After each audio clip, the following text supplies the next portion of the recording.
Good evening, everyone, and welcome to the 2021 Celebration of Courageous Leaders. I'm Aaron James, Chief Philanthropy Officer, and I am joined by Lauren Miller, Vice Chairwoman of the Board of Directors at Growing Leaders. Good evening. I'm Lauren Miller, mother, wife, and board member. We're so pleased you've joined us for what promises to be a very special evening. As Lauren said, we wanted this evening to be a special experience for everyone. So we decided to expand the Growing Leaders learning experience to include you. This required a bit of faith and courage on your part, but I'm sure you got through it, and in the end, may have even enjoyed visiting with some new people. You see, this was intentional and is what every student has experienced for the last year. Virtual classroom settings where you may not know folks, you may be unsure of the technology you're using, and you may be wondering, am I in the right place? That's so true, Aaron. This past year, we've all walked the path of uncertainty, especially our children. To provide guidance, support, and care for those around us, we've had to link arms and work hard together. Sometimes it has even taken courageous conversations with those in our lives to find the strength we needed. These conversations could be uncomfortable, but they were necessary. And in the end, we grew from them, which leads us to the real purpose of why we are here tonight, supporting the development and growth of our children. Growing Leaders' mission is to empower the emerging generations with skills to lead in real life. As we've seen over the past year, it takes resilience, compassion, grit, empathy, and a keen self-awareness to survive. We must help our youth develop vital social-emotional skills and an understanding of their innate potential to shape their own lives. Tonight, we're honoring two incredible human beings, Helen Smith-Price and Dan Cathy. Both exemplify what is possible when you begin with belief and truly want to serve others. Helen and Dan will be joined by Dr. Tim Elmore, founder of Growing Leaders, who will lead a discussion about the elements required to have a courageous conversation as a leader. I'm certain you'll enjoy the exchange. Leaders willing to have courageous conversations are needed now more than ever. As we have learned from our national and international school partners, more and more teachers and students need our support. As you enjoy this evening's events and feel compelled to support Growing Leaders, you can make a gift at any time by simply texting Give Courage to 44321. Thank you for being here. Your presence speaks volumes. And now we'll turn it over to Tim Elmore. Enjoy the rest of the evening.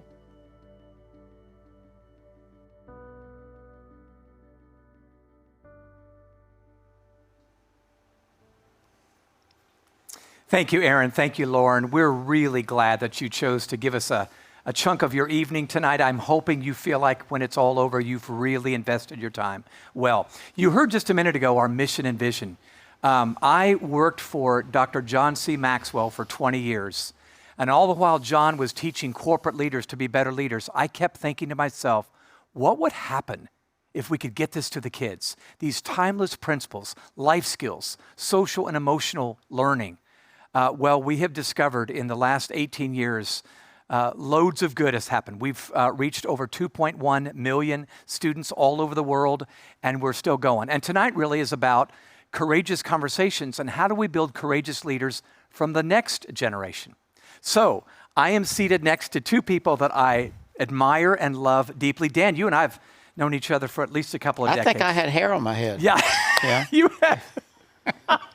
This is going to be good tonight, folks. And then Helen, you and I met more recently, but it's been such a pleasure to get to know you. So let me real quick just let people know who you are. Helen, you served at Coca-Cola for 27 years. That's correct. I started 27 years That's ago. amazing. So you were 12. That's illegal to start I was that 12. early. Yeah, Yes. 12 years Yes. old. So you served as the president of the Coca-Cola Foundation. So Yes. you were not only knew your numbers, but you were giving great funds away to folks that were in need all over the world. What a great thing. You want to mention what you did? Well, absolutely. It was a great role. It was an honor to serve in that role. Coca-Cola is a very philanthropic company. It operates all over the world, and it's a great community partner everywhere it operates. Yeah. And it was my pleasure to be the steward of much of that giving. Yeah, well, thanks for living the life you've lived. I mean that. We're going to hear from you in just a second with Thank these you. questions. Dan, again, I have loved and admired you almost, well, sometimes from afar, but we've gotten to spend a little time together over the years. Talk a little bit about your journey, because you grew up with Chick-fil-A. You're now the CEO and chairman, but this was all through your life. Yeah, and like a lot of maybe people participating here tonight, they grew up in a family business. Yeah. And so it has its own dynamics when you're a privately held, family business.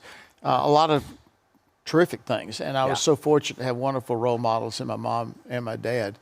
As we were young children, we were given little jobs to do, like we had to pull gum out from underneath the tables and chairs and sing to customers. So we sang to customers? We got over our shyness really quick by walking up. I soon learned that they would leave nickels and dimes and quarters as little tips. So we figured that out pretty quick as well. Good.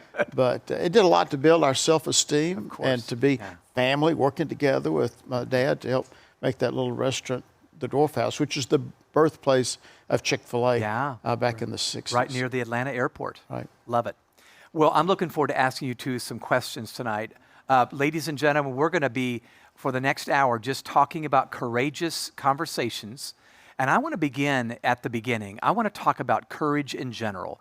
So could we start with each of you maybe sharing a story from your past or an instance where you would say, when I look back at that instance, that was a time I really needed to display courage. I'd love to hear the story, maybe what happened and what you learned. You want to start? I will. Okay. So I first worked at Arthur Anderson and then Bell South and then the Coca-Cola Company. And I think the example I can use of courage will be a Bell South example. Okay. While I have a finance background, I had an opportunity to work in a different area at Bell South for a short period of time. And it was with a small team. And it was led by a young woman, and she had two people reporting to her. It was a great job for me. My coworker, on the other hand, was having a horrible experience and was often in tears at the end of the day. And I remember saying, what is wrong with you? And there was this conflict between her and our boss. And she said, I just don't think she thinks that I can do this. And it was upsetting the entire team. Yeah. And the courageous conversation I had was with my boss. Oh. And it wasn't, this didn't involve me directly. Directly, yeah. But I had this conversation with her about, here's how this is impacting the entire team. Here's how it's working for this young lady. And I remember she said, well, why are you having this conversation? And I said, because it's impacting all of us. Now, that could have gone very badly for me. But it didn't. And as a result of that conversation, there were some changes made that enabled that relationship. And it changed the dynamics for the entire organization. And I thought about that. I didn't understand what that would mean at the time, but I knew I had to do something that it made a difference. You know what I like about that story is it didn't directly affect you. It indirectly affected you. But on behalf of a teammate, a colleague, you said, I got to put myself on the line here. In some ways you did. Right. And looks like it turned out pretty well for everybody. It did. And maybe that was an illustration for you at the time. This courage thing is can do some good. It can. I love that. That's neat, Helen. Dan, how about you? What comes to mind? Maybe stories from your Well, past. I think about the wonderful example that I had of my mom and dad. And oftentimes they had courageous conversations with me about my conduct as a rebellious, heathen young teenager. As I look back, but as I got into my working years as a teenager, being able to watch how my dad had courageous conversations began to establish in my mind some principles about courageous leadership. We climbed up on the roof of our little Dwarf Grill restaurant, which is where Chick-fil-A was originated, right across from the Ford Motor Assembly plant near the Atlanta airport. And Dad had suspected that Charlie Seelock, our night manager, was drinking on the job. This is a 24-hour day, 6-day-a-week restaurant. Wow. And so sure enough, I was right behind my dad as we climbed this little ladder and got up on the roof, and sure enough, there were Carling Black Label beer cans all over there. That was the beverage of choice. It was canned Charlie. not too far from Hapeville, our original restaurant. And Dad suspected Charlie Seelock was the guy. And I remember I'd known Charlie all my life. I'd grown up there. He was like an uncle to me. And thinking that going down that ladder, well, there goes Charlie Seelock. Yeah. But yet, the courageous conversation I saw him have, I didn't see the conversation, but I heard about the conversation. But rather than firing Charlie, he got Charlie Seelock into an Alcoholics Anonymous program. Oh, wow. And the message of the place of grace and leadership. Courageous conversations aren't necessarily about firing people when they get into a life issue, but having the courage to extend grace oftentimes. And if we can learn as leaders to, with wisdom and with a lot of discretion, if there's a way we can extend grace, the ripple of that within the organization and the message that sends is incredibly loyal. He ended up going through that rehab program, and he retired after 28 years. Wow. Presented a gold watch to him, and on and on. And I've so often thought about how heroic that conversation that my dad had. And I can cite others that happened with me after watching that. I walked into one of our Chick-fil-A restaurants, a mall location in Birmingham, and I walked in there about 2 o'clock, and the place was a mess. I mean, a real mess. And I confronted the operator about what an awful place and how awful it looked, and on and on. And I just told him exactly how I felt at the time. And about 6 months or maybe even a year later, I'm at a grand opening with this same operator, who is still with us, by the way, after over 40 years. Wow. Happy to report. So we're back there at the end of the day at the can wash, cleaning mops. And he said, "Dad, let me just tell you remember when you came in my restaurant and you told me what you thought about the condition of our restaurant? What I didn't tell you was that there was 2 school buses that on a road trip of kids that had just come through, and they had just walked out the door, and we were still trying to catch up and recover from that." And so the courage for me was having to apologize for the way I had reacted, and to realize that there was an opportunity for me to listen first, to understand rather than being understood. Yes. And that was a very valuable lesson for me. I got other illustrations, but I'll stop there. Well, we want to hear throughout this next hour. But Dan, what I love about that is you exhibited the courage to, we think courage is speaking up, but in that sense you would say, no, I probably should have listened first. Yes. Yeah, that's powerful. Yeah. Wow. So we're talking about courageous conversations. Just 30 minutes prior to our discussion here, the people that got online at 6:30 talked about 2 of our habitude images. I know that's kind of new to you, Helen, but habitudes are images that form leadership habits and attitudes. We believe a picture's worth 1,000 words. Teachers prove it every day. So we're going to talk about 2 of those images and let that be the fodder for discussion tonight for us. So the first one, I've scribbled down some questions here. The first one is the velvet-covered brick, okay? The velvet-covered brick. We believe this is probably one of the best single pictures of what good leadership looks like. Leaders are velvet on the outside. They lead with belief and with grace. They're soft, just like velvet is smooth and soft. Tough as brick on the inside. We lead by principles. Here are the standards. And we're not going to dilute these standards because it's hard on Tuesday. So velvet brick. By the way, mamas and daddies have to be velvet bricks, don't we? So it's just leadership through and through. So the first few questions I have are on velvet brick, okay? So either one of you can jump in first, but here's my first question. How do you handle a conversation when you confront an individual about a problem that needs to be addressed, but they're in denial? They say, that's not true, or I don't buy it, or they just respond negatively, and you just realize, well, that didn't do any good. How do you change your perspective, or how would you start changing someone's perspective if you realize I'm starting at 0 and they are not on the same page? Ladies first. You want to start? Anyway. Well, I think one of the things I try to do is to always think first. Yeah. How would I like for Yeah. this to go if I'm the person on the other side of Yeah. the table. Yeah. And how I want it to go doesn't mean I absolve you of all Yeah. all fault. Yeah. It is, how do you help them get to a place that is that allows them to improve Yeah. and to manage through the circumstances, whatever they may be, and identify what's the problem, how can we help, what should happen. Yeah. But it helps to have a conversation so that everyone understand, well, not everyone, they understand that it's apparent that there's a problem.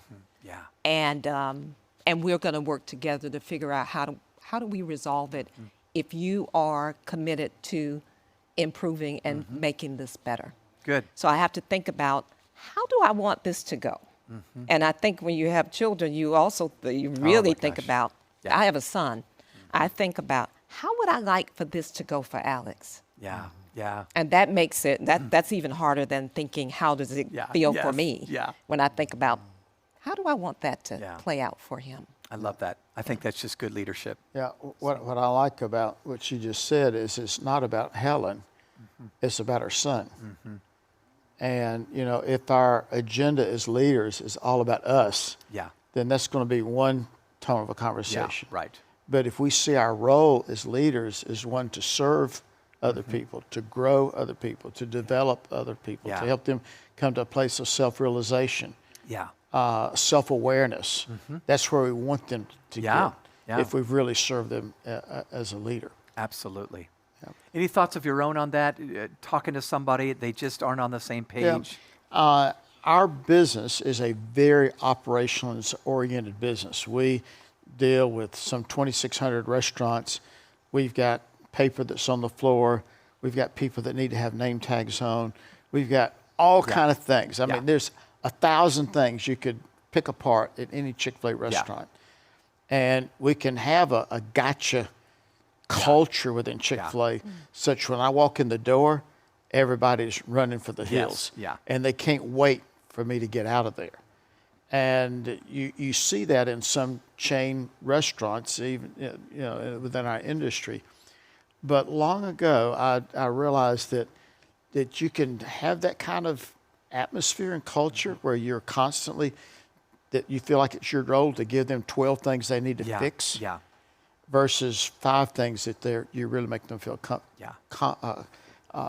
you can compliment the person, you can praise the person. And my experience has been, we're far better off to have those conversations where we can genuinely commend and salute and praise. I was in one of our Chick-fil-A restaurants early this morning, and it's one of our largest stores and longest stores. And I stood there in the kitchen. I said, "This has got to be the most beautiful floor in all of Chick-fil-A," and I sincerely meant it. Yeah. Yeah. And I find that if I can find something I can really praise, then they'll figure out the things that don't fit with that picture Yeah. That's on good. their own. Yeah. And I'll walk out of there complimenting them, and I'll let them come up to that personal discovery, that personal awareness of what they need to work on. And that way the focus stays on them, Yeah. not on me.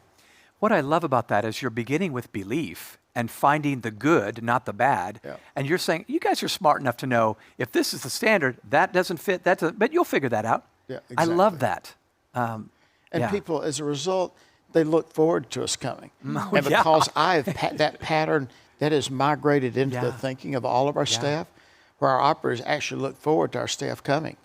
And they may just need some help behind the counter, taking food out to all these cars we got going through the drive-through these days. So it works out pretty good. Well, it's kind of like this, and you don't need to, keep it coming. And I'm sure even your seasoned veterans love to hear affirmation. And that's a real anomaly because in most of our industry, it's a real adversarial kind of relationship, but we've discovered it doesn't have to be that way. Yeah, that's As right. a result, we have a 98% retention rate among our operators. Yeah, that's amazing. And they come on board and they just stay with us. Yeah. And we get to continue to pour into their life and encourage them, and they in turn pour into all these young people that work with us. Yeah, well, that's working. It's working. So this is kind of the $64,000 question. How do you prepare for such a courageous conversation? Like I have found the time I'm most fired up to do it is probably not going to end up, you know what I'm saying? That's not going to be the good moment to do it. Don't push that send. That's right. Don't push send. That's right. So let's talk about how you get ready. If you don't mind, I want to insert a thought real quick that will be fodder for your own thinking, I think. One of the most recent habitudes I've developed is one called Surgeons and Vampires. And it's all about giving feedback. We often give feedback either as a surgeon or as a vampire. Think about the vampire. Darkened room, the person is unsuspecting, you bite them, not literally, but in feedback, it's like they're bitten, and they fall down and never recover. Surgeon, well-lit room, that surgeon's done a lot of preparation for this event, and he or she doesn't slice up your whole body, they just work on that one tumor, you know? I feel like I'm so apt to be a vampire because I'm just mad, but yet there's some preparation that goes into being the surgeon. So let's talk about what kind of internal and maybe even external preparation needs to be done. I'm open to you guys even bantering if you want. Just before we came here, I had the duty, it's been heavy on me all day long, that I had to tell 3 young people who are running a side hustle business venture, entrepreneurial venture that I had going on, that after a year, almost 2 years, we're going to have to shut it down.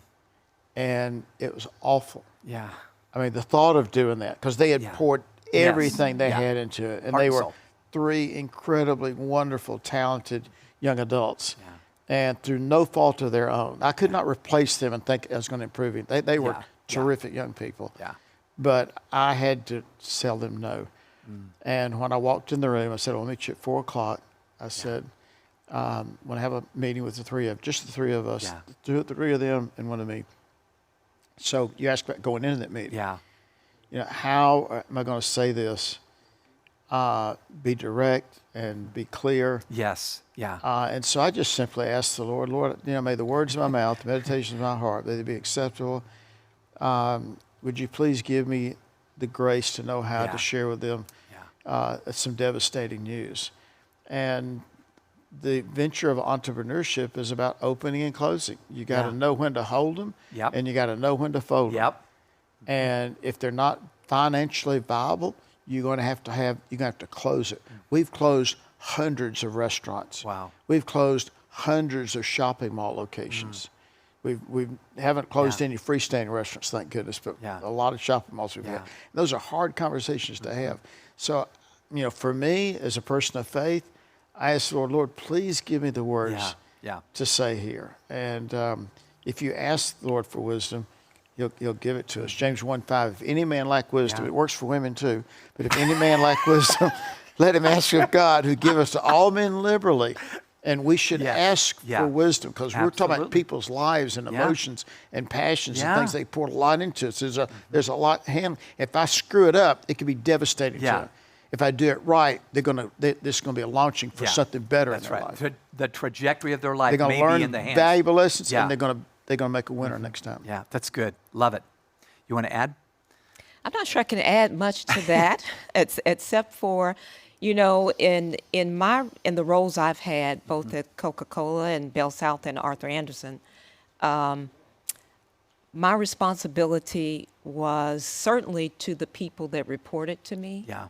But my responsibility also was to the company, at Coca-Cola, to the share owners, and contributing to the efforts to manage the business. And that's what I have to remember. Yeah. What's that responsibility? I'm stewarding this. I'm stewarding this body of work, and I've got some deliverables. But I also have a responsibility to cultivating a team to help deliver those. Yeah. And so it is in that process of figuring out responsibility, both up to the company and to the team that's going to deliver that makes a difference. So that helps drive how you do what you do and how you cultivate the team and the relationships to deliver against that promise. That makes sense. This is off record. We didn't prepare for this, but you told me that you really have been into numbers and finances all of your life, probably even in college. but yet you seem like a people person. Did you learn the people skills and you're natural at numbers, or were you always natural with people? I hope I'm natural with people. Yeah. I'm not sure if those close to me would say that. I heard a chuckle from over there. Yes. But I've probably been a numbers. I love numbers. Yes, okay? I know you do. Yeah. I was my degree's in chemistry. Oh, okay. From undergrad, from Spelman. But I always tried to not limit myself to numbers because the numbers support something else. Yeah, sure. It's not numbers see in the and bigger of picture. themselves. It's numbers Yeah. that support the business, numbers that support scientific research. It's the numbers. Yeah. And so the numbers matter, but you don't have numbers without people. Yeah, that's good. That's good. The numbers reflect decisions and Yeah, choices that's right.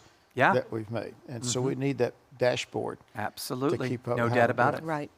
So I think we have a call in. We have a question coming from the audience. Let's go to that now.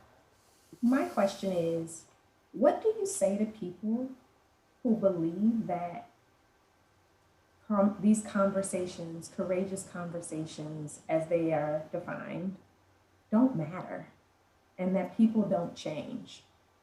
What do you say to those folks? People don't change. Yeah. What do you think, either one of you? Yeah. Well, I think we absolutely do have to change. Yeah. I'm still in training myself. Yeah. I noticed your badge. Yeah. Yeah. This little name badge here. I saw this a couple of years ago at a grand opening. And I said, what's this little red sticky underneath the name badges? They said, well, these are new people. Yeah. And they're reading a lot of books and they're learning a lot. And beside that, if they make a mistake with the customer and they've got that they're just a trainee, then maybe the customer will be more gracious to them. Yes. I said, I'll take about 5 of those. I'll stick them on all my name days. I love it. Because if I'm not trying stuff, I'm not going to bump Yes. my toe. Yeah. And just in the nature of trying, that by definition means that you're not going to be successful in everything. Yeah. And as leaders, we've got to keep trying new things. We've got Yeah. to be in process. Yeah. Bill Gothard used to have this little acronym, be patient with me, God's not finished with me Yeah. yet. Yes. And so I think all of us have had to change. We all have changed dramatically in our life. And we need to stay on a trajectory of evolving and changing and expanding our lens. I heard a quote that was shared with me from Mark Twain. He said, travel is lethal to bigotry and small-mindedness. That's powerful. Yeah, just travel. It's an education. Yeah. It's going to kill Yeah. bigotry inside me. It's going to kill small-mindedness. Yeah. In fact, Yeah. it's going to open up my compassion to other people. No doubt. It's going to Yeah. open up my mind to possibilities. So we're all a work in progress. And when followers see that leaders are developing themselves, Yeah. they have a sense of humility, that they haven't got it all figured out, and that they're studying. That's what the real great talent stays with leaders that are going places. Yeah. No Because doubt. it's far beyond the paycheck. Yeah. And the great talent is they want to fly in the slipstream. They want to draft Yeah. off leaders that are going Yeah, places. that's right. So we better be reading books, or at least we better be telling people that we're reading books. And the example. And we just tell them we're listening to those podcasts, even though we're not. We fake it till we make it. But we better have some names we can rattle off if we're going to have the great talent that we need in our organizations. There you go. Good. All right, here's a question that I think really reflects the velvet and the brick. How do you achieve a consistent balance between being relational and being principled centered? I know both of you are both. I just asked you about how you grew in your people skills. So how do you balance being relational and principled centered and allowing that to be embraced by the people that you're having courageous conversations with?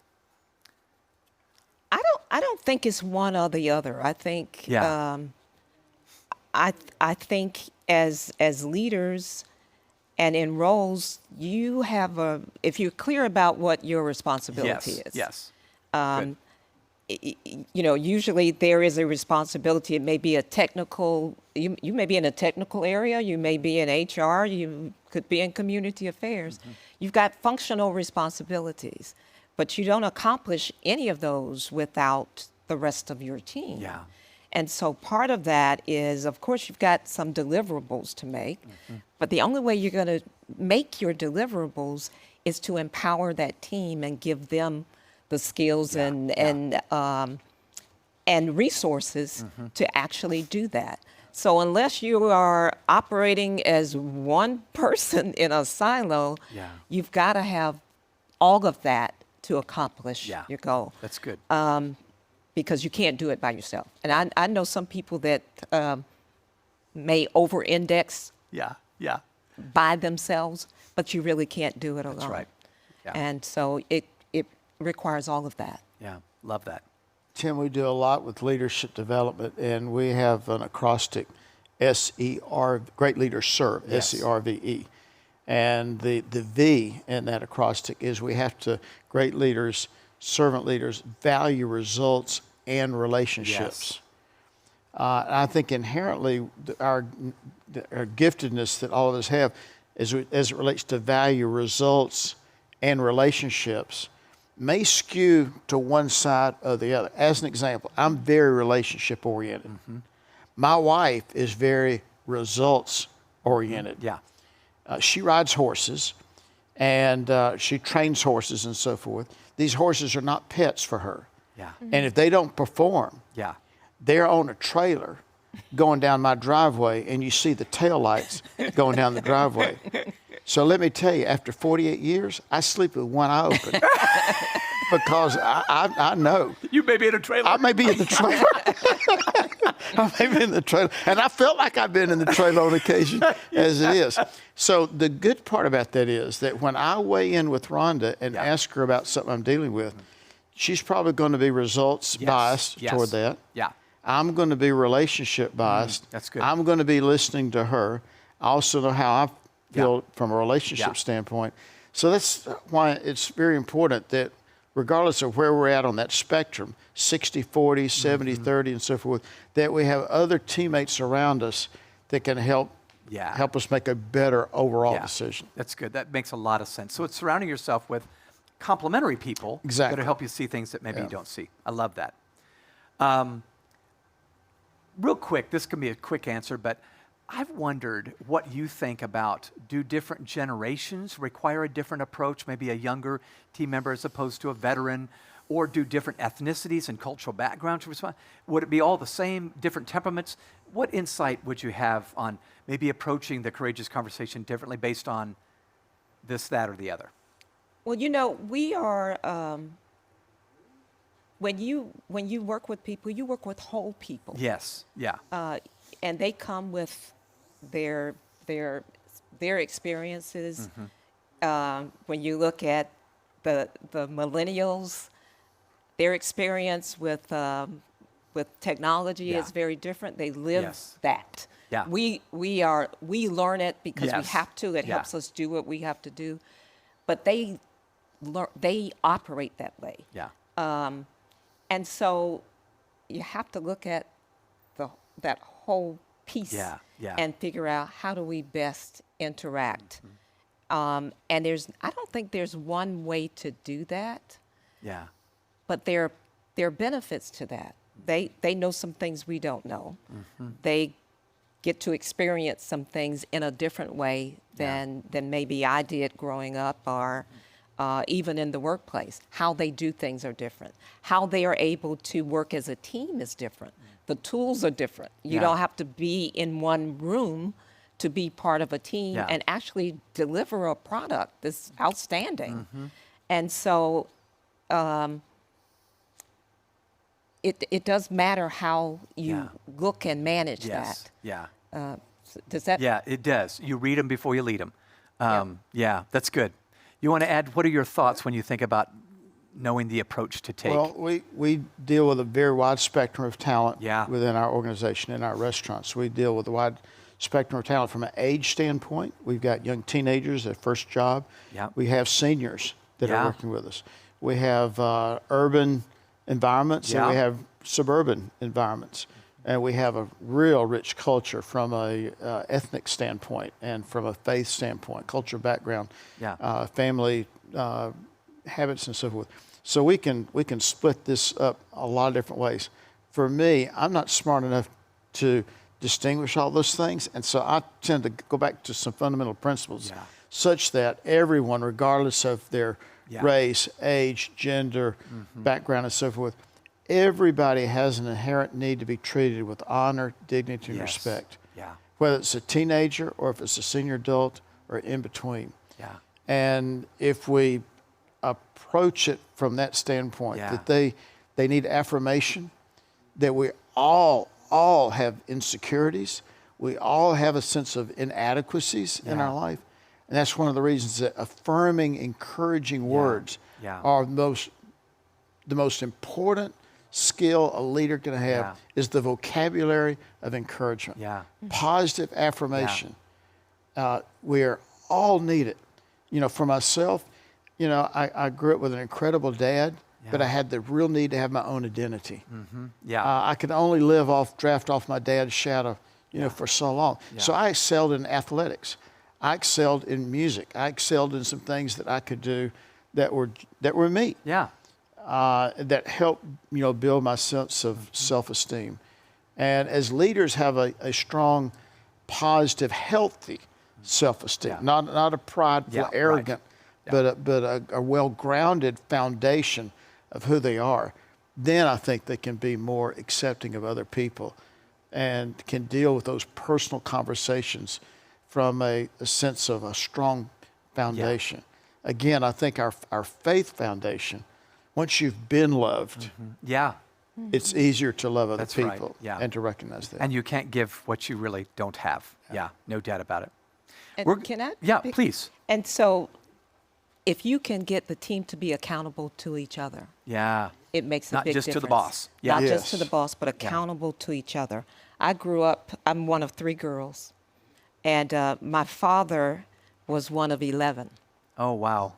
And they get lost and they might not know and I think he learned that, but what he did with us is the 3 girls, you were accountable to each other. And so if somebody got in trouble, everybody's locked down. And what it made you do is police each other. It's like, no. You're not doing that because I want to go to the movies this weekend. That's right, And so if you can get the team to be accountable to each other, it works when things are great, and it works when one needs help, but the accountability to each other to deliver makes a big difference. That's brilliant. Since Helen's a numbers person, I think another thing that helps make leadership easier is to have a dashboard that we can all look at, and that we're transparent about that. And when we come together for meetings and talk about performance management and so forth, if the leader will stay, make sure they got great infrastructure, they've got good metrics, they got a good scoreboard, then there begins this self-management, this self-policing of performance that you don't want to let the other person down. Exactly. And it lowers the pressure on the leader. It's not about him. It's about how he created an environment and a culture where everybody wants to be accountable. And they heaven forbid they let everybody down by bad performance. And then that's a much, much better, much more powerful team environment to have. Yeah, I totally agree. That's why these numbers are so important. Yeah. So build good metrics. And the more real time they are, the better they are. Thank goodness in our digital economy today, you can get it instantly. if we're competing with competitors that are dealing with 30-day-old profit loss statements, and we got, almost to the minute, look at your Apple Watch performance on labor costs and other kinds of things like that, you got to build these great systems. And it's leadership by real time. Yeah, I love it. We're going to take a quick break and go to Aaron for just a moment, where it gives you guys a bit of a break. Aaron, talk to us.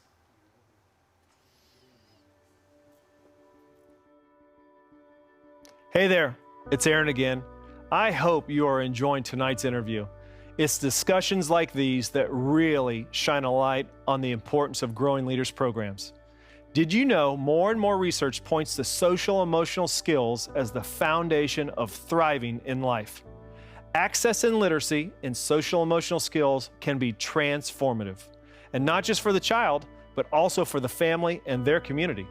Our program's benefits are now being recognized worldwide. There has been a huge growth in the number of students, teachers, and schools wanting access to our program training. Unfortunately, The needs far outweighs our capacity to fulfill. But consider this, with a $500 gift, you could provide social emotional leadership resources for an entire classroom of middle school or high school students for 1 school year. That's a lot of students and means your gift could exponentially transform many, many lives. It's something to think about, and remember, it's as easy as texting "Give Courage" to 44321. Now let's rejoin the discussion.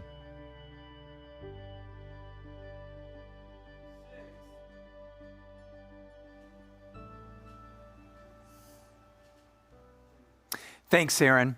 So this next habitude that I want to share is going to be the umbrella for the next couple of 2 or 3 questions. And we call it hot air balloons. And it's a very simple concept, but boy, when I remember it, I do better as a leader. People are a lot like hot air balloons. Now, it's I've not heard a lot of hot letters. I was going to say, it's not what you think. By that, I simply mean, just like balloons need to have constant air put in them for them to go up. And if they're not filled, they're going to drop slowly. Mm-hmm. People tend to drop without the encouragement that comes from leaders. Your dad used to say something. Do you mind sharing it right now? How do you want to do it? Yeah. How do you know if a person needs encouragement? And Helen, I don't know if you know this, but you probably do, that the way you can immediately recognize somebody that needs encouragement is if they're breathing. And so if there's any question, you take a little mirror, put it underneath their nostrils. If you see a little air every now and then, that's a person that needs encouragement. That's right. So we need to curate the language of encouragement, the habit of encouragement. Yeah. Sometimes we get into trash talking as a leader. I found that the higher my elevated title was or the things that I was doing, I had to set aside a lot of little kidding kind of things that I would do. Yeah. Because all of a sudden it had a new meaning. If I saw that's brilliant. If I saw somebody come into the office that was a part of my team and they came in at 10 o'clock, and if I just jokingly said, "Well, it's about time you showed up for work." Yeah. Now I could do that as a teenager, but if I did that today, it would be devastating. Yeah. Because all of a sudden, they think, well, does he think I've been goofing off? Yeah. Does he think I wasn't here, working late last night, trying to get some things done? Yeah. Does he think I'm irresponsible or don't care about the team? So you have to be careful about the habits that you get into. Right.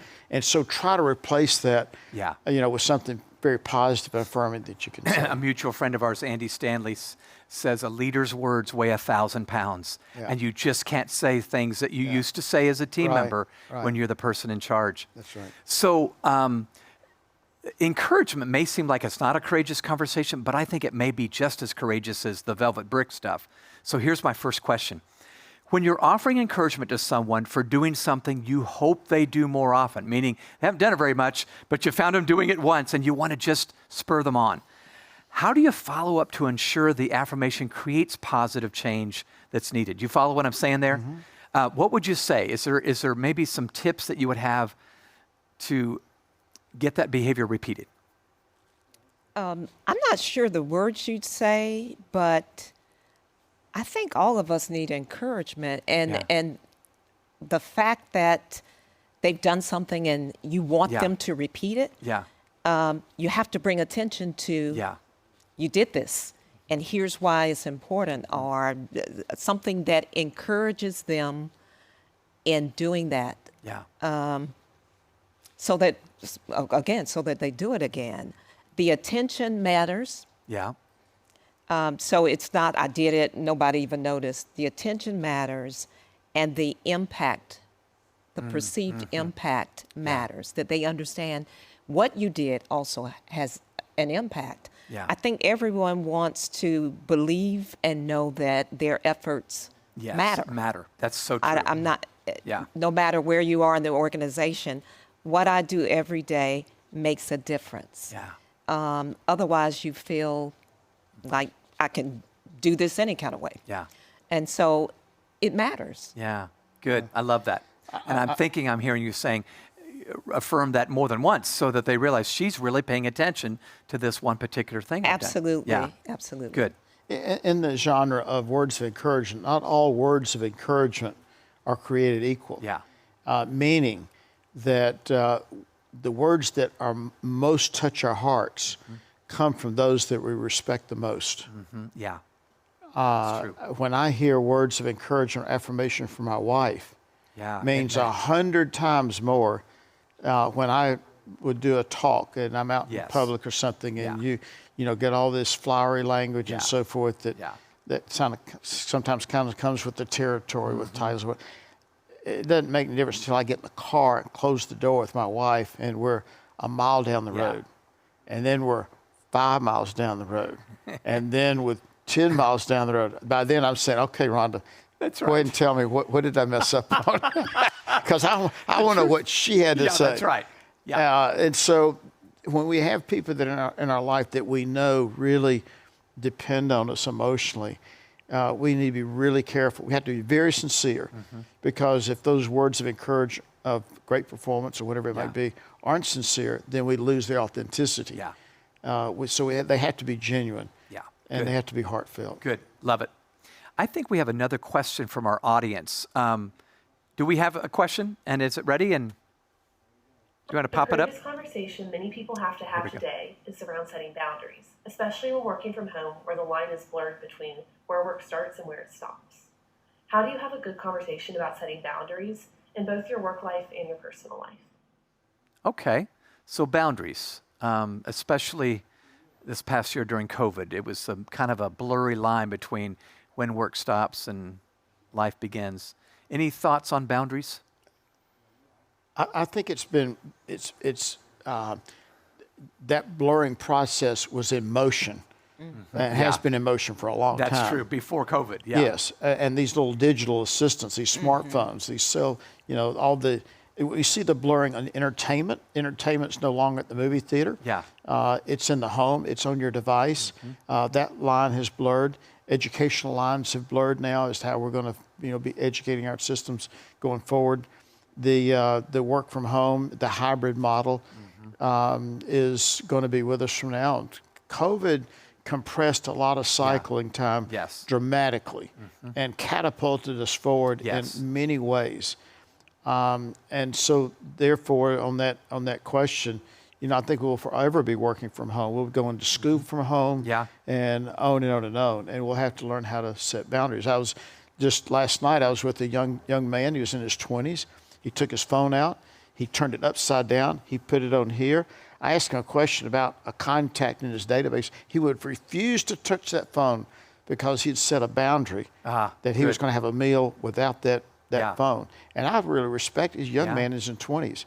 I said, man, this is a guy's got it going on. That's right. Yeah. He's intentional. Yeah. No doubt about it. That's good. But we all leaders have to set boundaries about physical fitness, reading, take care of yourself, take care of other people. Yeah. So we have to have some good, clear disciplines, really, is what we're talking about Yeah, here. that's good.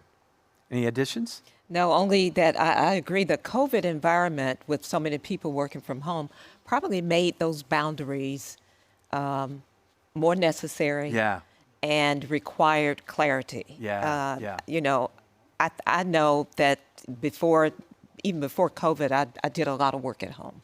I know my coworkers did an awful lot of work at home. I'm not sure that was the smartest thing, but when you're in your personal space 24 hours out of the day, you really have to set boundaries. And what I am hoping for so many is that they have set those boundaries so they have a home life and a work life, and that when the working from home and in isolation because of COVID is over, that there are lessons learned that help them manage those boundaries. Yeah, that's good.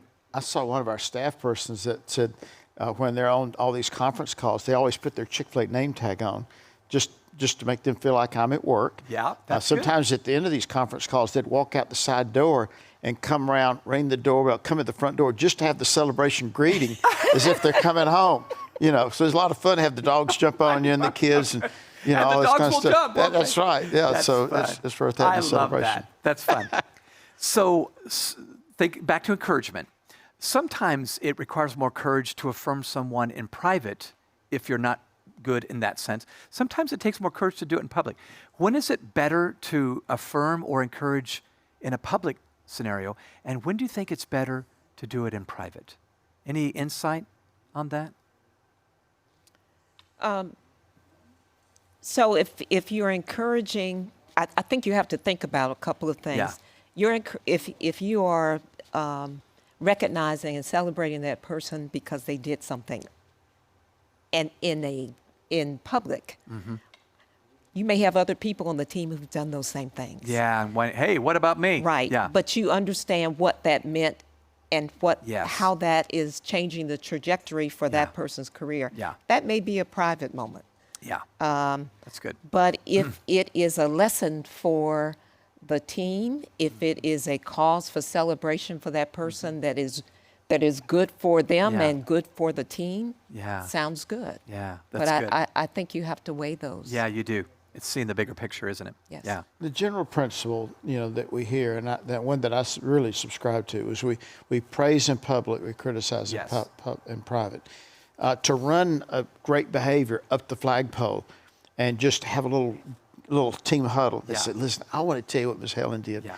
She had the most beautiful smile when she took care of that customer a few moments ago. And you notice how kindly, she set the cup back on the table. And when I run that up everybody else in the group says, oh, is that what it takes to get recognized? That's right. And all of a sudden, 5 other people are going to repeat that same habit. Yeah. So it's a very powerful communication leadership tool to run that up the flagpole, see what's going to be celebrated. Even failure needs to be recognized. Yeah. I love what I learned when I was visiting out at Google, when they talk about how they do a complete debrief on failures that they have, so that talking about failure is an accepted thing. Yes. Had a conversation with Bernie Marcus, Home Depot co-founder. He said, on Monday mornings, I used to start my meeting talking about the mistakes I'd made the previous week. That's how he started his leadership team meeting. Wow. Now you can imagine when a leader talks about his own self-inefficiencies or his things he made a mistake on, that frees everybody else. Whew, now I can tell you something stupid I did. Too. Yeah, No doubt about because the stupid stuff's happening. That's right. And if you don't talk about it, it doesn't get out here in the open where we can find out how we can make improvements. It's just an elephant in the room, isn't it? Yeah. We all know it's happened, but nobody's saying anything. We got to talk about it. That's good. I want to go to Aaron one more time. Aaron, talk to us real quick before we kind of come back and wrap up with some other questions. As you continue to listen to tonight's live stream, can you hear how the insights and values of our honorees align with some of the foundational ideas found within Habitudes lessons we shared with you earlier? As you can see, it's the core principles we learn in our formative years that determine the trajectory of our lives. The more kids who can develop a strong foundation as a youth, the better prepared they will be to reach great heights as adults. You can help build that foundation for not just one student, but groups of students by making a gift of any size tonight. For example, a monthly gift of $25 will provide learning and leadership resources for 12 middle school or high school students for 13 weeks or half of their school year. If you want to impact more students over a longer period of time, a gift of $1,000 will support 300 middle school or high school students for an entire school year. It's easy to see that no matter the size of the gift, it will be life-changing and multiplied. So from whatever peak you're viewing the world from tonight, we hope you can see the value of our work and our move to support students everywhere. Remember, you can text Give Courage to 44321 at any time to change a student's future today.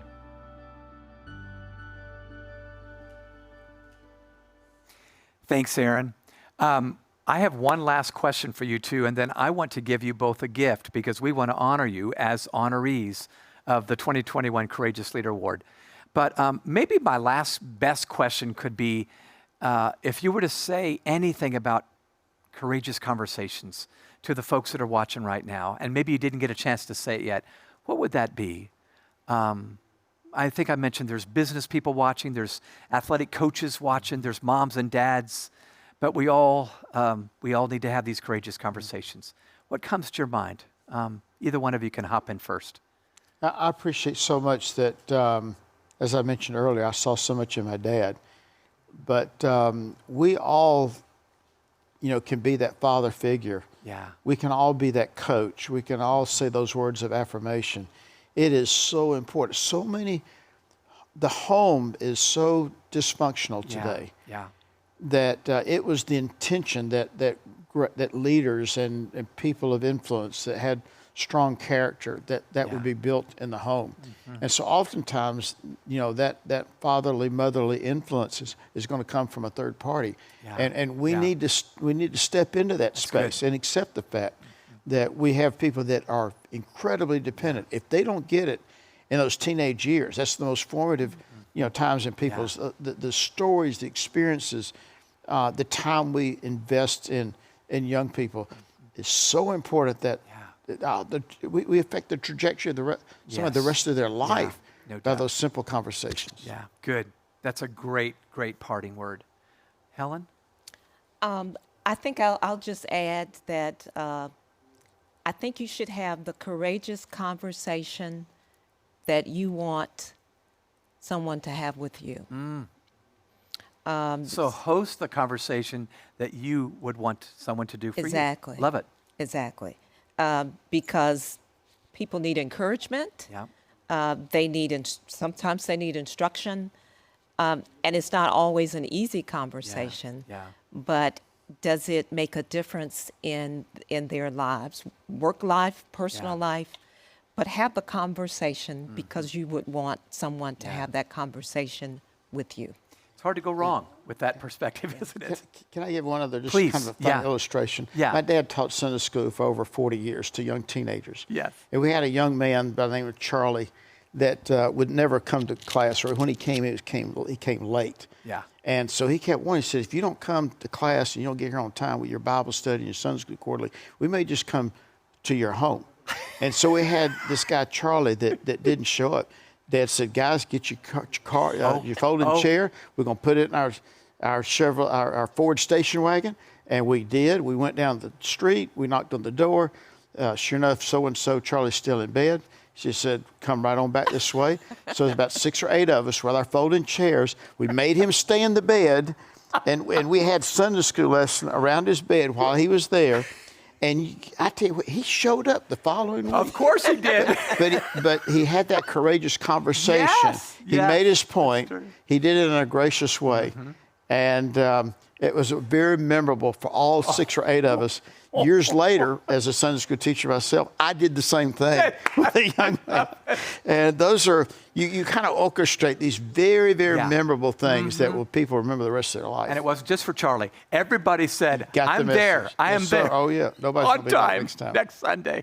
I love that. I have so loved having both of you here.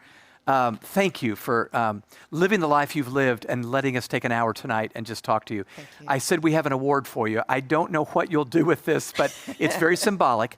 So our logo at Growing Leaders is much like this. It's 2 mountain climbers scaling a summit because we believe leadership is climbing to the top, but yet not doing it alone. You'll notice in our logo, someone's pulling the rope, bringing somebody up with them. So we have an axe for climbers, and this has your name on it. Your husband, good as mind his P's and Q's tonight with bringing this home. But anyway, this is Celebration of Courageous Leaders 2021, Helen Smith Price. So Helen, thank you. Thank you so very, much. very much. Thank you. Our goal, as you know, is to take the lives you guys have lived and see a whole new generation of courageous leaders graduating from school and entering their communities, starting families, and knowing exactly how to do it. So thank you for what you've done. Thank you. Yeah, you betcha. And Dan, I have one for you. Same thing. This has got your name on April 15th, 2021. You'll remember it as tax day, although tax day got moved back this year. But thank you. And Dan, thank you for all you've done for us over the years. You have given money, you've prayed, you've served.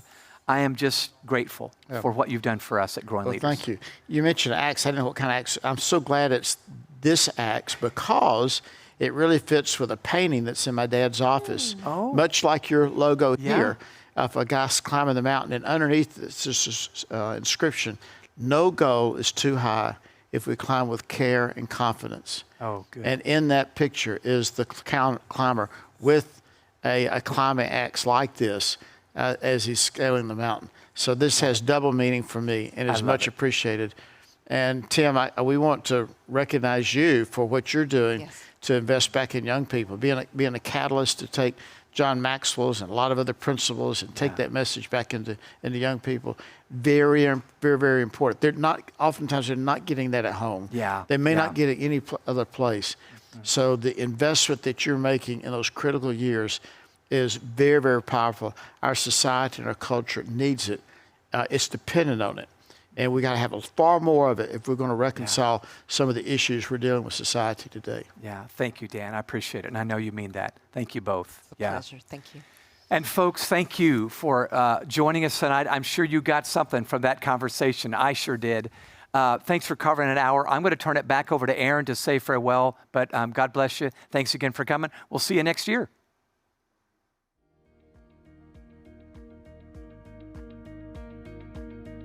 We hope you found value in tonight's discussion and gained greater insight in growing Leaders' mission. Please consider supporting our work to provide transformative programs and resources to children around the world. Make your gift by texting Give Courage to 44321, and please accept our sincere thank you for being here tonight.